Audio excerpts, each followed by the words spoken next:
Something like that. How would you call a dog? Same way. So how do you think catcalling makes the person feel? It feels good, like, watch, see if you see a nice girl. So can you find a nice girl that don't attract you? Oh, wait, it's even better because they're not that scared. You know, sometimes you gotta have a little distance. I do a lot of sweethearts. Okay. Wait a second. Are you reporting is that girls don't like this? They don't like catcalling. Daddy, come on. We're just acknowledging that you did a good thing today getting up out of bed. Yo, sweetheart. Yo. You see, she don't even know. She probably got headphones. Another day ruined. The male typically is the dominant role. Didn't men give you the kitchen? There's got to be some downside to having a woman president, right? Something. Why not reward her for a nice body? Are movies like the Disney smash hit about an ice queen and her sister empowering girls by turning our men into fools and villains? I think men should be able to veto women's abortions. Know your role and shut your mouth. My role is a woman. Yeah. Wolf and Gal chili dogs with dietary dominatrix, Michelle Obama. When you interview her, will she be sitting on your lap? One can only hope. Men are depressed, and it's their own fault because men are allowing women to take over the world. She is a wonderful actress, and she's got a great body. Here's a question that we're almost hesitant to ask, and it's a growing trend in America, so we will. Are female breadwinners a recipe for disharmony within the home? Dating is legal prostitution. Most women are happier at home. They are pretending that they like working, and they're not making money because they don't stay all night at the office. They don't go the extra mile. They don't work all weekend. You're making a mistake. You would be much happier at home with a husband and children. Oh, boy. That's why divorce rates are so high. Women don't know how to take care of their men anymore. Chicks. Well, there is a point there. I mean, there is a reason guys sleep with the housekeeper. Female happiness is an oxymoron. Women are victims of violence all the time. Should have guns. Maybe or make better decisions. Bad girls, bad women, are the ones who like to be naughty, might go out and play and get hurt. And by the way, if you want to rule the world, little girls, you got to know what the guys like. There's something about feminism that lets them know I can do everything that a man does. I can even go after that young boy. I deserve it. When men are married to women who scream like you, they just want to die sooner. You've called women you don't like fat pigs, dogs, slobs, and disgusting animals. Your Twitter account... Only Rosie O'Donnell. In an interview last week in Rolling Stone magazine, Donald Trump said the following about you, quote, "Look at that face. Would anyone vote for that? Can you imagine that, the face of our next president?" You once told a contestant on Celebrity Apprentice it would be a pretty picture to see her on her knees. What I say is what I say. And honestly, Megan, if you don't like it, I'm sorry. I've been very nice to you, although I could probably maybe not be based on the way you have treated me, but I wouldn't do that. The Pew Research, which is independent, says... Don't be naive. You're a very naive person. The Pew Research says that there are, for immigrants on the whole, Come on, try getting it out. Try getting it out. I'll get it out. I mean, I don't know if you're going to put this on television, but you don't even know what you're talking about. Try getting it out. Go ahead.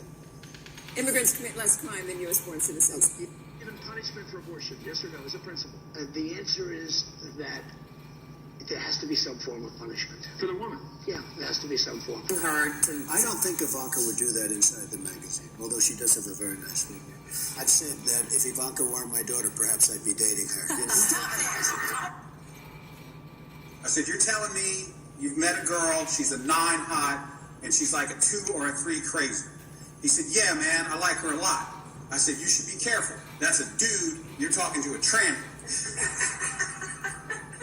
So you got to be careful, because down here, below a 4 crazy and above an 8 hot, you're probably talking to a dude. Talk about that women's march on D.C. The whole idea started the day after the fair and free election of President Donald Trump. See, some, the snowflakes, were so taken aback by the result, they felt they must do something. Something constructive? No, not really. When they finally stopped crying, they decided to plan a march in Washington, D.C. For what reason? to show little girls around the country that they too can play the victim card. They too can have their greatest contribution to society be whining about the election. They too can aspire to protest a man in a presidency, millions of other hardworking Americans, male and female, elected into office. Wow, what a message of empowerment. If you had a hard time explaining the results of the election to your daughters, that's a parenting problem, not a Trump problem. Geez, I would hope you'd encourage your daughters to have a thick skin, a good grasp on reality rather than a victimhood mentality and a snowflake exterior. Be a Democrat, that's fine, but don't stand there with your signs and your march and pretend you speak for women because you don't. Today, I skipped North Korea. I saw my mother raped. The rapist was a Chinese broker. He targeted me. I was 13 years old. There is a saying in North Korea. In Narvik, but mothers are strong. My mother allowed herself to be raped in order to protect me. You don't know me, but you've been inside me, and that's why we are here today.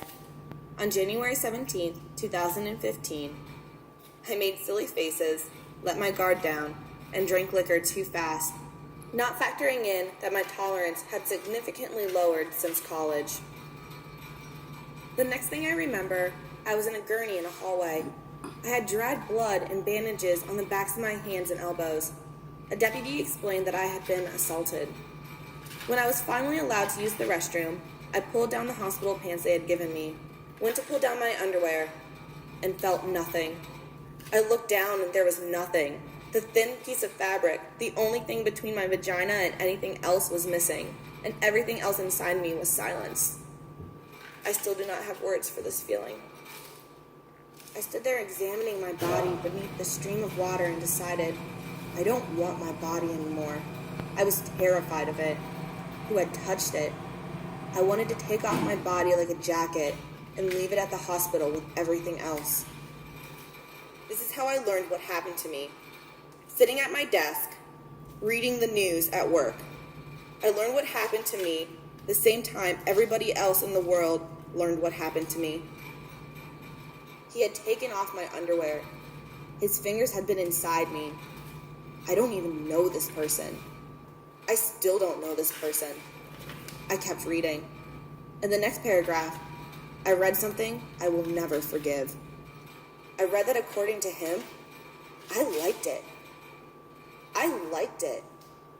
And then, at the bottom of the article, after I learned about the graphic details of my own sexual assault, the article listed his swimming times.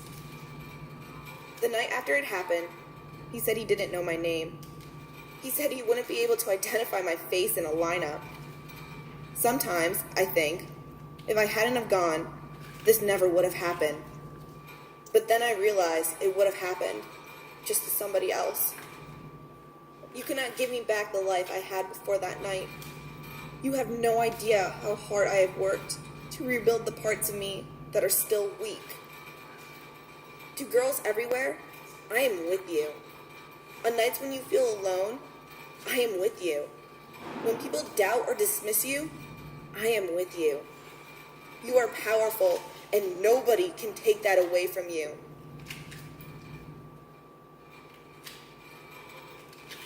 I am known as being an upbeat person, right?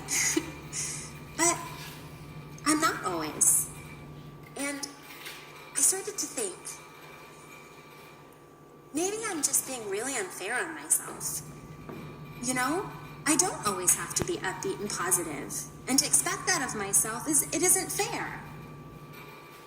To camouflage myself to fit into a mold of what I think I should act or feel or think, well, that doesn't help anyone, and it just gets you lost. You can't have the spring without the winter. And I think the winter is beautiful too.